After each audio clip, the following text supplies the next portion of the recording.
1, 2, 3. Wait lang, nagre-record ako. Next is the evidence-based assessment. So first is the pinch and thumb strength measurement. So a study conducted by Fournier investigated the reliability of measuring the thumb and pinch strength in order to aid in the diagnosis of DQT. So the reliability was found to be high for all the strength measurements, with pinch strength being the most reliable of the two. So it was found out that patients with DQT presents with decreased strength in the symptomatic side. Okay, next is the Decker vein screening tool, or the DQST. So, the reliability of this tool could also be trusted in, especially in aiding the diagnosis of Decker veins disease. So, the iterator and also the retest reliability has a 95% confidence interval, and it has a sensitivity and specificity of 1.00. So lastly is the wrist hyperflexion and also abduction of the thumb test. So in here, this is done by having the patient maximally flex the wrist and while keeping the thumb full extended and also abducted. So after that, the PT will provide a resistance towards abduction, or toward resist the abduction. So the PT will resist the abduction, and failure to hold against resistance is a positive sign. So according to Gubao, the Watt test presents with a 0.99 sensitivity, 0.29 specificity, 0.95 positive predictive value, and 0.67 negative predictive value. And this is slightly better than the Eichhoff's test. So next are the problems encountered by patients with Decker vein stenosynovitis. So first is problems in performing ADL, such as meal preparation and other household chores. So patients with DQT will present with interference in their everyday functions, or in ADLs. So next is the weakened pinch strength, which results the difficulty performing and function. So yung pinch strength na yon is also important part kasi without the pinch strength, so halimbawa nag-hold ka ng key in opening the door, pwedeng mabitawan mo yung key or nahihirapan ka.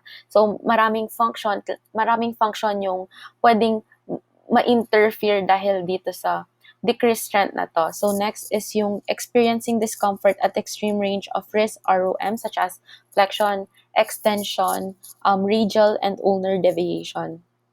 So yon. So lastly is limited thumb movements, abduction, and extension. So yung dalawang yon kasi yung affected muscles are the APL and APB, and this is their action. So this also interferes with functional performance. So as you can see, all of them pwedeng magkaroon ng problems in their pwedeng magdulot ng problems in patients with DQT. So yun yung pinaka-problems lalo na sa functions. So next are the treatment or management. So first, physical therapy. So first part is yung protection phase. So in protection phase,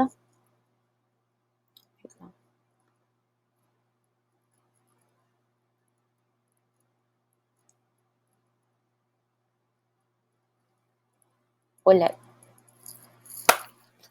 Okay, so yung sa protection phase, first is, of course, patient education. So this is important kahit saan. So dito, patient education will enlighten the patient. So yung positions na nag-aggravate ng pain, nag-worsen ng pain, and also nagpo-provoke ng symptoms. So pwede natin silang turuan. So we could teach the patient how to modify those positions and also modify the activities to allow healing. So yun yung important. So next is immobilization. So a thumb spica splint is used to immobilize the thumb. So this is the thumb spica splint. Okay, next is cross-fiber massage. So cross-fiber massage is to develop mobility between tendon and sheath, and this could increase tissue healing. So yan. So this is done by using the index finger and also the middle finger, and then applying. So parang ginagalaw mo lang yung skin. Yan. dito sa may tendons ng APL and EPB or dun sa site ng injury. So next is yung tendon gliding exercise. So this is done to prevent adhesions, and multi-angle muscle setting is done in pain-free positions. Also, this is for muscle integrity. Okay, after protection phase is the controlled motion and also the return to function phase. So in here, gagawa na ng dynamic exercises. So pwede nang matolerate ng patient yung dynamic exercises. So pwede nang mag-add ng resistance that is tolerated by the healing injury. So dapat tolerated lang. Eccentric exercises done by the patient should not provoke the symptoms. So yan. So next is assessing the biomechanics of functional activity provoking the symptoms. So create a plan to regain the strength, length, and endurance of the muscle with proper balance. So dapat nagbabalance lahat ng strength, length, and endurance ng muscles nila.